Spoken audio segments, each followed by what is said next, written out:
DCM ಆಗಿದ್ದ DK Shivakumar Congress ಸರ್ಕಾರ ಅಧಿಕಾರಕ್ಕೆ ಬಂದು 3 ವರ್ಷ ಕಳೆದ ಮೇಲೆ ರಾಜ್ಯದ ಮುಖ್ಯಮಂತ್ರಿಯಾಗಿ ಪ್ರಮಾಣ ವಚನವನ್ನು ಸ್ವೀಕರಿಸಿದರು. ಮೊದಲ ಹಂತದ ಸಚಿವ ಸಂಪುಟವು ಕೂಡ ರಚನೆ ಮಾಡಿಯಾಗಿದೆ. ಮುಖ್ಯಮಂತ್ರಿಯವರೇನೋ ಬಹಳ ಉತ್ಸಾಹದಿಂದ ಓಡಾಡ್ತಾ ಇದ್ದಾರೆ.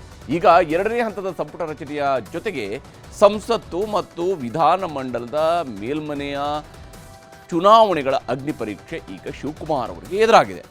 ಜೂನ್ 18ಕ್ಕೆ ರಾಜ್ಯಸಭೆ ಮತ್ತು ರಾಜ್ಯ ವಿಧಾನ ಪರಿಷತ್ನ ಚುನಾವಣೆಗೆ ಮುಹೂರ್ತ ಫಿಕ್ಸ್ ಆಗಿದೆ. ರಾಜ್ಯಸಭೆಗೆ ರಾಜ್ಯ ವಿಧಾನಸಭೆಯಿಂದ 4 ಮಂದಿಯನ್ನು ಆಯ್ಕೆ ಮಾಡಿ ಕಳಿಸುವಂತಹದ್ದಕ್ಕೆ ಅವಕಾಶಗಳಿರುವಂಥದ್ದು. ಕಾಂಗ್ರೆಸ್ನಿಂದ 3 ಮತ್ತು ವಿಪಕ್ಷವಾದಂತಹ ಬಿಜೆಪಿ ಮತ್ತು JDS ದೋಸ್ತಿಯಿಂದ ಕೇವಲ 1 ಸ್ಥಾನ ಮಾತ್ರ ಆಯ್ಕೆ ಮಾಡೋದಕ್ಕೆ ಅವಕಾಶ ಇರುವಂಥದ್ದು. ಈ ಬಾರಿಯ ಚುನಾವಣೆಯಲ್ಲಿ ಯಾವುದೇ ಗೊಂದಲಗಳು ಎದುರಾಗಬಾರದು ಅನ್ನುವ ಕಾರಣಕ್ಕಾಗಿ ಆಯ್ಕೆಗಳನ್ನು ಮಾಡೋದಕ್ಕೆ ಈಗ ಮುಂದಾಗಿದ್ದಾರೆ. ಅದರ ಜೊತೆಗೆ ಈಗ ಅಸಲಿ ಆಟ ಶುರುವಾಗಿರುವಂಥದ್ದು ವಿಧಾನ ಪರಿಷತ್ನ 7ನೇ ಅಭ್ಯರ್ಥಿಯ ಆಯ್ಕೆ ವಿಚಾರಕ್ಕೆ ಸಂಬಂಧಿಸಿದಂತೆ. ಕಾಂಗ್ರೆಸ್ ಅಭ್ಯರ್ಥಿಗಳು ಈಗಾಗಲೇ ರಾಜ್ಯಸಭೆಗೆ ಇರುವಂಥವರು ಮಲ್ಲಿಕಾರ್ಜುನ ಖರ್ಗೆ ಅವರು, AICC ಅಧ್ಯಕ್ಷರು. ಹೀಗಾಗಿ ಮಲ್ಲಿಕಾರ್ಜುನ ಖರ್ಗೆ ಅವರು ಈ ಚುನಾವಣೆಯಲ್ಲಿ ಸ್ಪರ್ಧಿಸ್ತಾ ಇರೋದ್ರಿಂದಾಗಿ ಕಾಂಗ್ರೆಸ್ ಕೂಡ ಯಾವುದೇ ರಿಸ್ಕ್ ತೆಗೆದುಕೊಳ್ಳೋದಕ್ಕೆ ಮುಂದಾಗ್ತಾ ಇಲ್ಲ. ಅದಕ್ಕೆ ಕಾಂಗ್ರೆಸ್ಗೆ ಇರುವಂಥ ಅವಕಾಶದಲ್ಲಿ ಏನು 3 ಜನರನ್ನು ಕಳಿಸೋದಕ್ಕೆ ಅವಕಾಶ ಇದೆ ಈಗಾಗಲೇ ರಾಜ್ಯಸಭೆಗೆ, ಅದನ್ನು ಕಾಂಗ್ರೆಸ್ ಬಳಕೆ ಮಾಡ್ಕೊಳ್ತಿದೆ. ಹೇಗಿದ್ರೂ ಕೂಡ ಒಂದು ಅಭ್ಯರ್ಥಿನ ಗೆಲ್ಲಿಸ್ಕೊಳ್ಳುವಂಥ ಅವಕಾಶ BJPಗೆ ಇದ್ದೇ ಇದೆ. BJPಗೂ ಕೂಡ ಇಲ್ಲಿ ಯಾವುದೇ ರೀತಿಯಾದಂತಹ ರಿಸ್ಕ್ ತೆಗೆದುಕೊಳ್ಬೇಕಾದ ಅವಶ್ಯಕತೆ ಇಲ್ಲ. 4 ಸ್ಥಾನಕ್ಕೆ ಇರೋದ್ರಿಂದಾಗಿ BJP ಕೂಡ ಒಂದು ಅಭ್ಯರ್ಥಿಯನ್ನು ಕಣಕ್ಕೆ ಇಳಿಸಿರುವಂಥದ್ದು. ಕಾಂಗ್ರೆಸ್ನಿಂದ ಮನ್ಸೂರ್ ಅಲಿ ಖಾನ್ ಹಾಗೆಯೇ ಪವನ್ ಖೇರಾ ಅವರು ಕೂಡ ಅಭ್ಯರ್ಥಿಗಳಾಗಿ ಅಖಾಡದಲ್ಲಿದ್ದರೆ, BJP ಸರ್ಪ್ರೈಸ್ ಅಭ್ಯರ್ಥಿಯನ್ನು ಕೊಟ್ಟಿರುವಂಥ ನಿಜಕ್ಕೂ ಕೂಡ BJP ಪ್ರೊಫೆಸರ್ M ನಾಗರಾಜ್ ಅವರು ಶಿಕ್ಷಣ ತಜ್ಞರು, BJP OBC ನಾಯಕ, ಅವರನ್ನು ಅಖಾಡಕ್ಕೆ ಇಳಿಸಲಾಗಿದೆ. ದೋಸ್ತಿ ಅಭ್ಯರ್ಥಿಯಾಗಿ ಮಾಜಿ ಪ್ರಧಾನಮಂತ್ರಿ ದೇವೇಗೌಡರಿಗೆ ಏನಾದರೂ ಚಾನ್ಸ್ ಸಿಗಬಹುದಾ? ಈ ಅನುಮಾನ ಇದ್ದೇ ಇತ್ತು. ಯಾಕಂದರೆ JDSಗೆ ಹೇಳಿಕೆ ಇರುವಂಥದ್ದು ಕೇವಲ 18 ಶಾಸಕರ ಬಲ ಮಾತ್ರ. ತನ್ನ ಶಾಸಕರನ್ನೇ ನೆಚ್ಚಿಕೊಂಡು ಅವರಿಗೆ ರಾಜ್ಯಸಭೆಗೆ ಹೋಗುವಂಥ ಕನಸು ಕಾಣುವ ಅವಕಾಶ ಇರಲಿಲ್ಲ. ಆದರೆ JDS ನಿರೀಕ್ಷೆಯನ್ನು ಮಾಡ್ಕೊಂಡಿತ್ತು. JDSನಲ್ಲಿ ಒಂದು ಸಾಮಾನ್ಯವಾದಂಥ ಒಂದು ಒಪಿನಿಯನ್ ಇದ್ದೇ ಇತ್ತು. BJPಯವರು ಬಹುಶಃ ದೇವೇಗೌಡರ ಹಿರಿತನದ ಕಾರಣಕ್ಕಾಗಿ ಅವರನ್ನು ರಾಜ್ಯಸಭೆಗೆ ಕಳಿಸಬಹುದೇನೋ ಅನ್ನುವಂಥ ಚರ್ಚೆಗಳು ರಾಜಕೀಯ ವಲಯದಲ್ಲಿ ಭಾಳ ಜೋರಾಗಿ ನಡೀತಾ ಇತ್ತು. ಆದರೆ ಅವೆಲ್ಲವೂ ಕೂಡ ಸುಳ್ಳಾಗಿದೆ. ನಾಮಪತ್ರ ಸಲ್ಲಿಕೆಗೆ ಇಂದು ಕೊನೆ ದಿನ ಆಗಿತ್ತು. ಹೀಗಾಗಿ BJP ತನ್ನ ಅಭ್ಯರ್ಥಿ ಪ್ರೊಫೆಸರ್ M ನಾಗರಾಜ್ ಅವರನ್ನು ಹೆಸರಿಸಿತು. ನಂತರ ವಿಧಾನಸೌಧದಲ್ಲಿ ಚುನಾವಣಾಧಿಕಾರಿಗಳಿಗೆ ನಾಮಪತ್ರವನ್ನು ಸಲ್ಲಿಕೆ ಮಾಡಿದ್ದಾರೆ. ಇವರಿಗೆ BJPಯ ಮಾಜಿ ಮುಖ್ಯಮಂತ್ರಿ BS ಯಡಿಯೂರಪ್ಪ ಸೇರಿದಂತೆ ಘಟಾನುಘಟಿಗಳು ಸಾಥ್ ನೀಡಿ ಅವರ ನಾಮಪತ್ರ ಸಲ್ಲಿಕೆಯ ಸಂದರ್ಭದಲ್ಲಿ ಉಪಸ್ಥಿತರಿದ್ದರು. ಈ ಮೂಲಕ ಪಕ್ಷ ಹೇಳಿದಂತಹ ಅಭ್ಯರ್ಥಿ ಈಗ ಅಖಾಡಕ್ಕೆ ಇಳಿದಿದ್ದಾರೆ. ಇದರಿಂದಾಗಿ ದೇವೇಗೌಡರಿಗೆ ಈಗ ರಾಜ್ಯಸಭೆಯ ಸ್ಥಾನ ಇಲ್ಲ. ದೇವೇಗೌಡರು 1962ರಲ್ಲಿ ಮೊದಲ ಬಾರಿಗೆ ಶಾಸನಸಭೆಯನ್ನು ಪ್ರವೇಶ ಮಾಡಿದಂಥವ್ರು. ಅಲ್ಲಿಂದ ಇಲ್ಲಿವರೆಗೆ ನೋಡ್ತಾ ಬಂದಾಗ ಒಂದು ನಡುವೆ 1-2 ಸಣ್ಣ ಅವಧಿಗಳನ್ನು ಹೊರತುಪಡಿಸಿದರೆ ನಿರಂತರವಾಗಿ ಅವರು ಒಂದು ಲೋಕಸಭೆಯಲ್ಲಿದ್ದರು ಅಥವಾ ವಿಧಾನಸಭೆಯಲ್ಲಿದ್ದರು ಅಥವಾ ರಾಜ್ಯಸಭೆಯಲ್ಲಿ ಇದ್ದರು.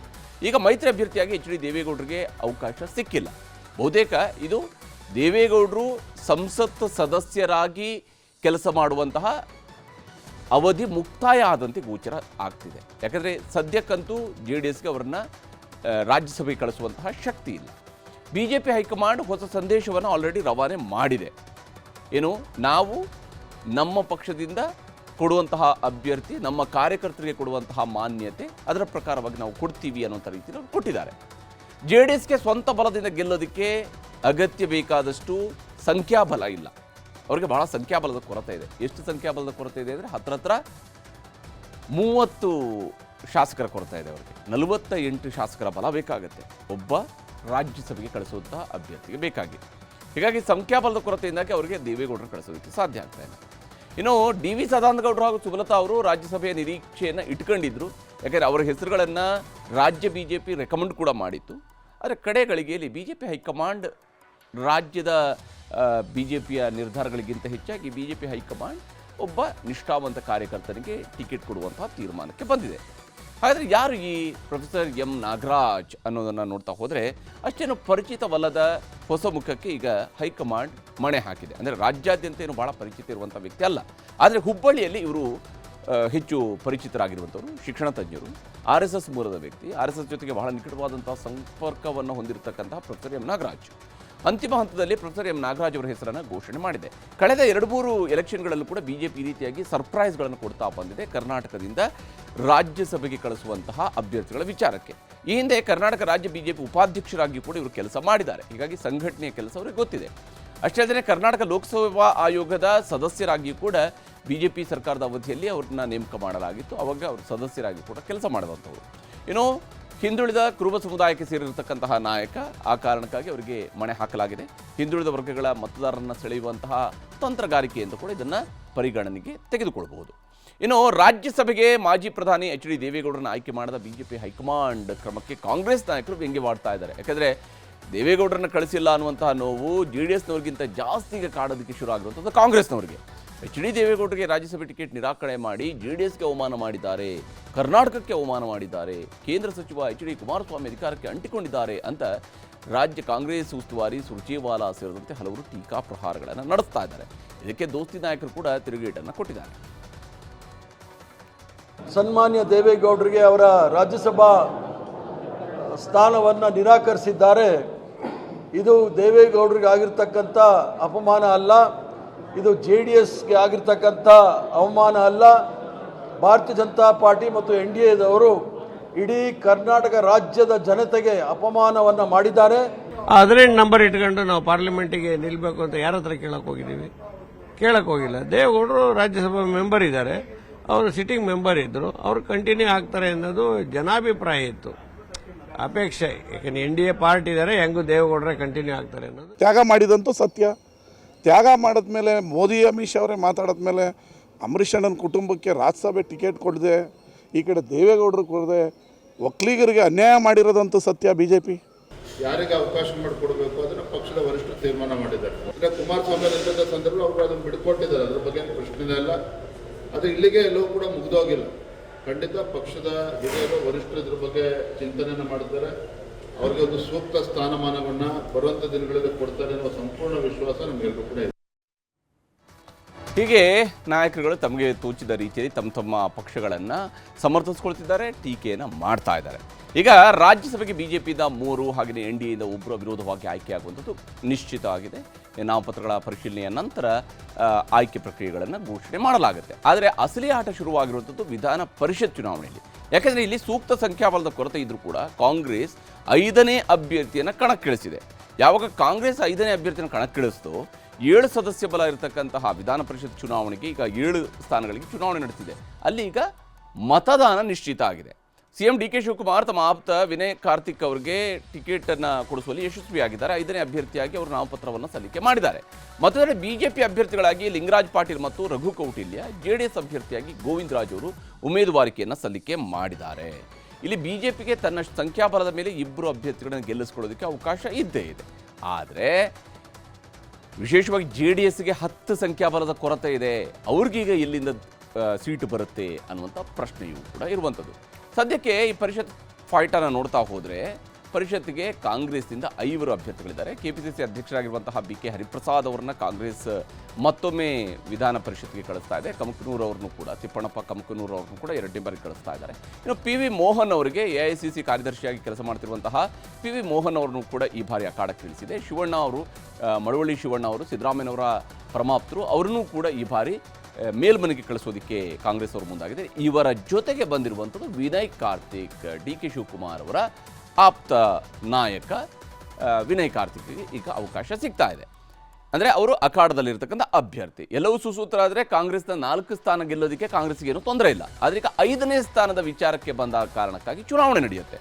ಯಾಕಂದರೆ ಪರಿಷತ್ ಫೈಟ್ನಲ್ಲಿ ಕಮಲಕಲಿಗಳು 2 ಈಗ ಅಖಾಡದಲ್ಲಿದ್ದಾರೆ. ಲಿಂಗರಾಜ್ ಪಾಟೀಲ್ ಮತ್ತು ರಘು ಕೌಟಿಲ್ಯ ಇವರಿಬ್ಬರಿಗೂ ಕೂಡ ಈಗಾಗಲೇ ಟಿಕೆಟನ್ನು ಕೊಡಲಾಗಿದೆ. ಆದರೆ JDSನಿಂದ ಗೋವಿಂದರಾಜು ಅವರಿಗೆ ಟಿಕೆಟನ್ನು ನೀಡಿರುವಂಥದ್ದು. JDSನ ಬಳಿಯಲ್ಲಿರುವಂಥದ್ದು ಕೇವಲ 18 ಸೀಟುಗಳು ಮಾತ್ರ. ಆದರೆ 28 ಸೀಟು ಬೇಕು, 28 ಓಟು ಬೇಕು ಗೆಲ್ಲೋದಕ್ಕೆ ಸಾಮಾನ್ಯವಾಗಿ ಚುನಾವಣೆ ನಡೆದಾಗ. ಆದರೆ 28 ಸೀಟ್ ಇರಲ್ಲ. ಕೆಲವೊಂದು ಸಲ ವಿನ್ನಿಂಗ್ ಮಾರ್ಜಿನ್ ಕಡಿಮೆ ಕೂಡ ಆಗೋದಕ್ಕೆ ಅವಕಾಶ ಇದೆ. ಯಾಕೆಂದರೆ 2 ಅಭ್ಯರ್ಥಿಗಳ ನಡುವೆ 24, 25, 24, 26 ಹೀಗೆ ಬಂದಾಗ ಯಾರಿಗೆ ಜಾಸ್ತಿ ಬರುತ್ತೋ ಅವ್ರು ಗೆಲ್ತಾರೆ. ಈ 5ನೇ ಅಭ್ಯರ್ಥಿ ಅಖಾಡದಲ್ಲಿ ಇರೋದ್ರಿಂದಾಗಿ, ಅಂದರೆ ಕಾಂಗ್ರೆಸ್ಸಿಂದ 5ನೇ ಅಭ್ಯರ್ಥಿ ಅಖಾಡಕ್ಕೆ ಇಳಿಸ್ತಾ ಇದ್ದಂತೆಯೇ JDSನವರು ತಮ್ಮ ಅಭ್ಯರ್ಥಿಯನ್ನು ಹಾಕಿದ್ದಾರೆ. ಶಿವಕುಮಾರ್ ಅವರಿಗೆ ಟಕ್ಕರ್ ಕೊಡೋದಕ್ಕೆ NDA ಅಭ್ಯರ್ಥಿಯಾಗಿ ಗೋವಿಂದ ರಾಜ್ ಅವರನ್ನ ಕಣಕ್ಕೆ ಇಳಿಸಲಾಗಿದೆ. 5ನೇ ಅಭ್ಯರ್ಥಿಗೆ 4 ಮತಗಳ ಕೊರತೆ ಈಗ ಎದುರಾಗ್ತಾ ಇರೋದು. ಅಂದರೆ ಇಲ್ಲಿ ಒಟ್ಟು 7ನೇ ಅಭ್ಯರ್ಥಿ, ಕಾಂಗ್ರೆಸ್ನ 5ನೇ ಅಭ್ಯರ್ಥಿಗೆ 4 ಮತಗಳ ಕೊರತೆ ಆಗುತ್ತೆ. ಕಾಂಗ್ರೆಸ್ನವರ ಬಳಿಯಲ್ಲಿ ಈಗಿರುವಂತಹ ಲೆಕ್ಕಾಚಾರದ ಪ್ರಕಾರ 24 ಓಟ್ಗಳು ಕಾಂಗ್ರೆಸ್ನ ಬಳಿಯಲ್ಲೂ ಕೂಡ ಇದೆ. ಕುದುರೆ ವ್ಯಾಪಾರದ ಭೀತಿ ಮೂರೂ ಪಕ್ಷಗಳಿಗೂ ಕೂಡ ಕಾಡ್ತಾ ಇದ್ದು ಶಾಸಕರನ್ನು ಹಿಡಿದುಕೊಳ್ಳೋದಕ್ಕೆ ರಣತಂತ್ರವನ್ನು ರೂಪಿಸಲಾಗಿದೆ. ಅಂದರೆ ಈ ಕುದುರೆಗಳು ಎಲ್ಲೂ ಕೂಡ ಹಾರಿ ಹೋಗಬಾರದು ಅಂತ ಹೇಳಿ ಜೂನ್ 17ರಂತೆ ಎಲ್ಲ ಶಾಸಕರುಗಳನ್ನು ಬೆಂಗಳೂರಿಗೆ ಬರೋದಕ್ಕೆ ಸೂಚನೆಯನ್ನು ಕೊಡಲಾಗಿದ್ದು, ಎಲ್ಲ ಶಾಸಕರುಗಳಿಗೆ, ಕರ್ನಾಟಕದ ಶಾಸಕರುಗಳಿಗೆ ಮತ್ತೊಮ್ಮೆ ರೆಸಾರ್ಟ್ ಭಾಗ್ಯವೂ ಕೂಡ ಈಗ ಬಂದೊದಗಿದೆ. ಶಾಸಕರ ರೆಸಾರ್ಟ್ ವಾಸ್ತವಕ್ಕೆ ಮೂರೂ ಪಕ್ಷಗಳು ಕೂಡ ನಿರ್ಧಾರವನ್ನು ಕೈಗೊಂಡಿದ್ದಾರೆ. ಸೊ ದ್ಯಾಟ್ ಕ್ರಾಸ್ ವೋಟಿಂಗ್ ಆಗಬಾರ್ದು ಅನ್ನೋದು ಇವರ ಲೆಕ್ಕಾಚಾರ. DK ಶಿವಕುಮಾರ್ ಮತ್ತು ಕುಮಾರಸ್ವಾಮಿ ಅವರ ಮಧ್ಯೆ ಈಗ ತಮ್ಮ ಅಭ್ಯರ್ಥಿಗಳನ್ನು ಗೆಲ್ಲಿಸುವ, ಅಂದರೆ ಶಿವಕುಮಾರ್ ಅವರಿಗೆ ತಮ್ಮ 5ನೇ ಅಭ್ಯರ್ಥಿಯನ್ನು, ಕುಮಾರಸ್ವಾಮಿ ಅವರಿಗೆ ತಮ್ಮ ಪಕ್ಷದ ಅಭ್ಯರ್ಥಿಯನ್ನು ಗೆಲ್ಲಿಸುವ ದೊಡ್ಡ ಟಾಸ್ಕ್ ಇದೆ. ಪರಸ್ಪರ ಇಬ್ಬರು ಶಾಸಕರನ್ನು ಸೆಳೆಯೋದಕ್ಕೆ ಶಿವಕುಮಾರ್ ಮತ್ತು ಕುಮಾರಸ್ವಾಮಿ ಅವರು ಪ್ರತಿಷ್ಠೆಯನ್ನು ಪಣಕ್ಕೆ ಇಡಬಹುದು. ಕೆಲ JDS ಶಾಸಕರ ಮೇಲೆ ಪ್ರಭಾವ ಬೀರೋದಕ್ಕಾಗಿ DK ಶಿವಕುಮಾರ್ ಅವರು ಮುಂದಾಗ್ತಾರೆ ಅಂತ ಹೇಳಲಾಗ್ತಾ ಇದೆ. ಹಾಗೆಯೇ ಕಾಂಗ್ರೆಸ್ನಲ್ಲಿ, ಅಂದರೆ JDSನವರ ಪ್ರಕಾರ ಕಾಂಗ್ರೆಸ್ನಲ್ಲಿ ಅಸಮಾಧಾನಗೊಂಡಿದ್ದಾರೆ ಅಂತೇಳಿ ಅವರು ಒಂದಿಷ್ಟು ಜನರನ್ನು ಊಹೆ ಮಾಡ್ಕೊಂಡಿದ್ದಾರೆ. ಅವರ ಪ್ರಕಾರ ಕಾಣ್ತಾ ಇರುವಂಥ ಮೊದಲ ಹೆಸರು ಅವರಿಗೆ ಗೋಚರಿಸಿರೋದು KN ರಾಜಣ್ಣ ಅವರಿಗೆ ಸಿಟ್ಟಿದೆ, ಜಮೀರ್ ಅಹಮದ್ ಖಾನ್ ಅವರಿಗೆ ಸಿಟ್ಟಿದೆ. ಹೀಗಾಗಿ ಅವ್ರನ್ನ ಸಂಪರ್ಕಿಸಬಹುದಾ ಈ ಯೋಚನೆ JDSನವರಲ್ಲಿ ಇದೆಯಂತೆ. ಅದು ಎಷ್ಟರ ಮಟ್ಟಿಗೆ ಯಶಸ್ವಿಯಾಗುತ್ತೆ ಗೊತ್ತಿಲ್ಲ. ಆದರೆ ಅಂಥ ಒಂದು ಪ್ರಯತ್ನಗಳನ್ನು ಮಾಡುವಂಥದ್ದು ರಾಜಕೀಯದಲ್ಲಿ ಸರ್ವೇ ಸಾಮಾನ್ಯ, ಸಹಜವಾಗಿ ಇರುತ್ತೆ. JDS ಕೂಡ ಇಂಥ ಪ್ರಯತ್ನಕ್ಕೆ ಕೈ ಹಾಕಬಹುದು ಅಂತೇಳಿ ನಿರೀಕ್ಷಿಸಲಾಗಿದೆ. ರಾಜಕಾರಣದಲ್ಲಿ ಯಾರಾದರೂ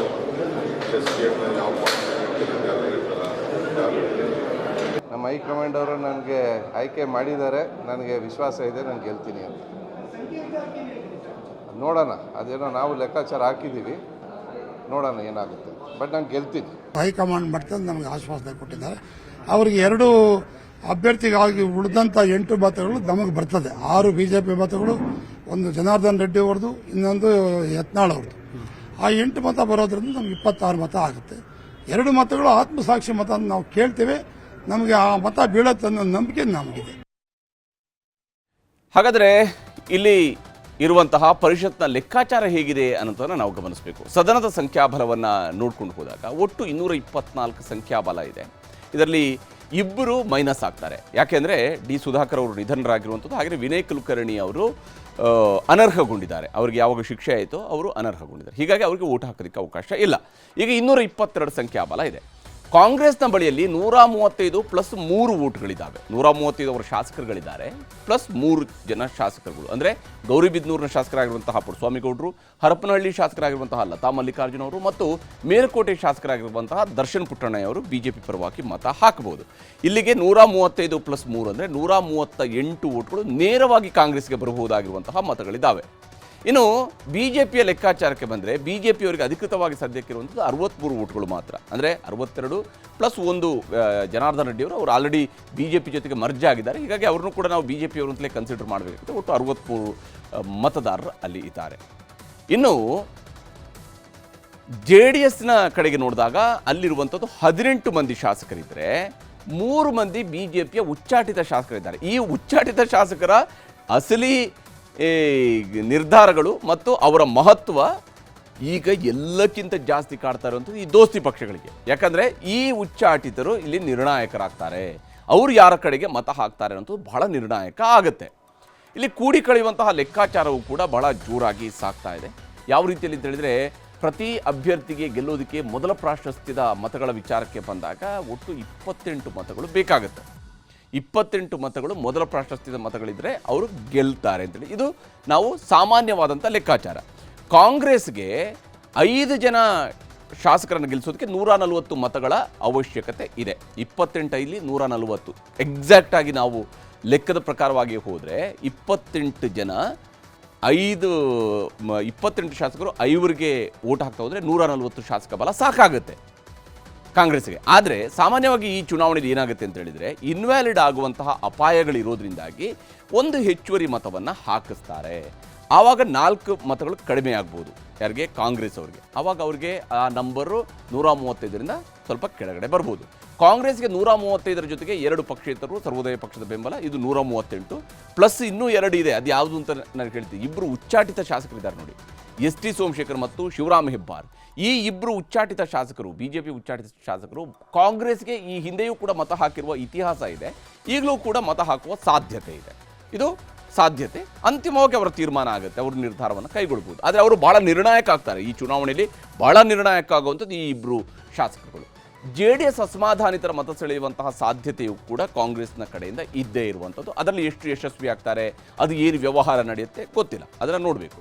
ಇನ್ನು BJP ತನ್ನ ಇಬ್ಬರು ಅಭ್ಯರ್ಥಿಗಳಿಗೆ ಅವ್ರನ್ನ ಗೆಲ್ಲಿಸ್ಕೊಳ್ಳೋದಕ್ಕೆ ತಲಾ 29 ಮೊದಲ ಪ್ರಾಶಸ್ತ್ಯದ ಮತಗಳನ್ನು ಹಾಕಿಸ್ಕೊಳ್ಬೋದು. ನಾನು ಆಗಲೇ ನಿಮ್ಗೆ ಹೇಳಿದೆ 28 ಬೇಕಿರುತ್ತೆ, ಇನ್ವ್ಯಾಲಿಡ್ ಆಗ್ಬೋದು, ಅಸಿಂಧು ಆಗ್ಬೋದು ಅನ್ನುವಂಥ ಅಪಾಯಗಳನ್ನು ಗುರುತಿಸ್ಕೊಂಡು ಒಂದು ಎಕ್ಸ್ಟ್ರಾ ಮತ ಹಾಕಿಸ್ಕೊಳ್ತಾರೆ. 29 ಓಟನ್ನು ಅವ್ರು ಅಲಾಟ್ ಮಾಡಿಸ್ಕೊಳ್ಬೋದು. ಹಾಗೇನಾದ್ರು ಅವ್ರು ನಿರ್ಧರಿಸಿದ್ದಾರೆ 29 + 29 ಅಂದರೆ 58 ಓಟ್ ಆಗುತ್ತೆ. ಮತ್ತೆ ಅವ್ರ ಹತ್ರ ಉಳಿಯುವಂತಹ 4 ಓಟನ್ನು, ಹೆಚ್ಚುವರಿ 4 ಓಟ್ಗಳನ್ನು ಅವ್ರ ಬಳಿಯಲ್ಲಿ ಉಳ್ಕೊಂಡಿರುತ್ತೆ, ಅದನ್ನು ಅವರು ಶಿಫ್ಟ್ ಮಾಡಿಸ್ತಾರೆ JDS ಕಡೆಗೆ. ಆಗ JDSಗೆ 18 ಮತಗಳ ಜೊತೆಗೆ BJPಯಿಂದ ಹೆಚ್ಚುವರಿ ಬರುವಂತಹ 4 ಮತಗಳು, ಅಲ್ಲಿಗೆ 22 ಮತ ಆಗುತ್ತೆ ಅವ್ರದ್ದು, ಪ್ಲಸ್ ಜನಾರ್ದನ್ ರೆಡ್ಡಿ ಅವರ 1 ಓಟು ಮತ್ತು ಉಚ್ಚಾಟಿತ ಶಾಸಕರಾಗಿರ್ತಕ್ಕಂಥ ಯತ್ನಾಳ್, ಇವರೆಲ್ಲರನ್ನ ಸೇರಿಸಿದಾಗ ಅವ್ರಿಗೆ 24 ಮತಗಳು ಸೇರುವಂಥ ಅವಕಾಶ ಇದೆ. ನಾನು ಆವಾಗಲೇ ನಿಮಗೆ ಹೇಳಿದ ಲೆಕ್ಕಾಚಾರದ ಪ್ರಕಾರ 28 ರೀತಿಯಲ್ಲಿಯೇ ಮತ ಆಗಿ ಕಾಂಗ್ರೆಸ್ 5 ಜನಕ್ಕೆ ಹಾಕಿಸ್ಕೊಂಡ್ರೆ 140 ಓಟ್ ಕೂಡ ಆಗುತ್ತೆ, ಅವ್ರು 5ಕ್ಕೆ 5 ಪಾಸ್ ಆಗುತ್ತೆ. ಒಂದು ವೇಳೆ ಅವರು 29 ಮತ ಹಾಕಿಸ್ಕೊಂಡ್ರೆ ಆವಾಗ ಅವರ 5ನೇ ಅಭ್ಯರ್ಥಿಗೆ 24 ಮತ ಮಾತ್ರ ಬೀಳುತ್ತೆ. ಆವಾಗ ಇಬ್ಬರ ನಡುವೆ ಈಕ್ವಲ್ ಆಗುತ್ತೆ. ಇಲ್ಲಿ ಭಾಳ ಇಂಟ್ರೆಸ್ಟಿಂಗ್ ಆಗಿ ಅವ್ರು ಹೇಗೆ ಗೆಲ್ಲಿಸ್ಕೊಂಡು ಬರೋದಕ್ಕೆ ಸಾಧ್ಯ ಆಗುತ್ತೆ ಅನ್ನೋದನ್ನು ನೋಡಬೇಕು.